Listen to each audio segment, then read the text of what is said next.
Mike, I know you don't share specifics a lot of what you say in locker rooms, but after a first half like that, just what do you say to a team to try and pick them back up, try and just kind of keep guys together, if nothing else? Long season, man. I mean, you can't throw in the towel. You know, I mean, we didn't play well the first half, but we were awful. And I thought we came out the second half and we competed and played a lot better, but the damage was already done in the first half. You got to give Illinois a lot of credit, the coaching staff. They played great. Rabbit than this.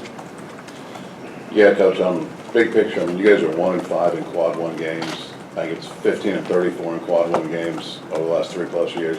But what do you see as the problem? Are you guys not competing with consistency against the better opponents? Well, I mean, we've had some good games against big-time opponents over the 3 years. You know, the record didn't indicate that. It's tough, you know what I mean, when you prepare and you work, you know, because we work and practice, we do all the things that you're supposed to do going into the game, and guys just they didn't step up tonight. They didn't step up in the Iowa game. You know, I can't go back to past years.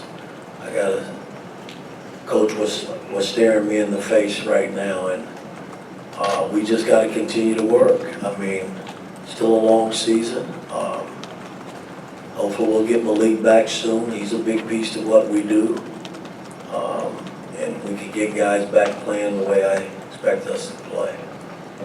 Yeah, Mike, the fans were very vocal tonight about kind of their disappointment, especially in the first half. What would you kind of tell them to reassure them about the direction of this team? Well, again, you know, I love our fans and I respect our fans, but it's up to me to get our players to play at a high level, and that's my job, and I'm going to continue to work in that area and hope that our fans will stay in there and hang in there with us. Todd and then Tom. Mike, in your long tenure as a coach, warrior, sorry. When you have younger guys who are trying to figure things out, you know, especially after 2 bad games like this, what's your approach with them, and what do you feel like you need to do some soul searching of your own? Well, again, you got to continue to work, and you know, I got to make some changes. You know, I mean, we haven't been getting off to a good start in terms of who we've been starting, and sure, we do miss Malik. Malik is a big piece to the puzzle, but I gotta put guys in there that I think is going to get us off to a good start and see if we can maintain it over a 40-minute ball game. You know, we can't let 2 games, and these were embarrassing games for us, determine our season. We still got a long way to go, a lot of Big Ten game left, and I just got to get us better prepared and ready to play. Tom.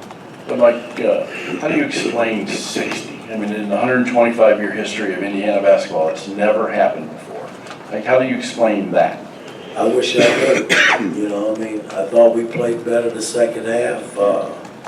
They scored, 34 points the second half, but 60 points it's just way too many. You know, I just thought our defense and our intensity just wasn't there, and they exploited it.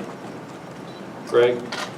Hey Mike, over here on your left, I got 2 questions for you, okay? First one is, what happened with Umar Ballo at the end, and what are you going to do about that? Well, I mean, there's not a whole lot I can do, you know, until I go back and review it, and I'm sure the commissioner and everybody will take a look at what happened and make a decision on what they plan on doing. I just hope Ball's with us our next game as we travel over to Ohio. Mike, that raises the question of accountability. You got a player doing what he did, and you're actually hoping he can play the next game. Well, I mean, again, What's going on here? well, they're taking up for each other. I get that. You know, in the heat of the battle, anything is liable to happen. You know, I don't condone players pushing players, or you know, their player got into our player's face. I mean, it went back and forth. We had 2 guys pushing and shoving. I don't condone that by any means, but in the heat of the battle, I'm not there, right there, doing the situations where I can stop it. And sometimes things get out of hand and they happen. And, you know, Balo and I will sit and talk, and along with Miles, because he was given assessed the technical too, and see where we go from there. Seth and then Daniel. Mike, to have this performance after the way the Iowa game went on Saturday, just what did you see from the team's response to that game on Saturday, and what needs to change coming out of this game? Well, again, I mean, we can't let this be a snowball effect. You know, like I said, we got a long way to go with this Big Ten. And do I think we're good enough to win? Yeah, I do. I just got to get us to believe that and keep pushing these guys in the right direction. Last question, I Daniel. want to say, Mike, this is the roster in October you said was the, I think, most talented you've had here. Is there a reason you can look at for just why it hasn't really clicked yet? Well, again, I mean, you miss your leading scorer in the last 5-6 games. I mean, that doesn't help. You know, I mean, but again, I've always said how, you know, we won games without Malik. You know, was next man up, and these last 2 games we haven't fared well without him. So hopefully we'll get him back soon, and I can get guys playing back at a high level so we can get back on the winning track. Thank you. Thanks, Coach. Thanks. Thanks, Coach.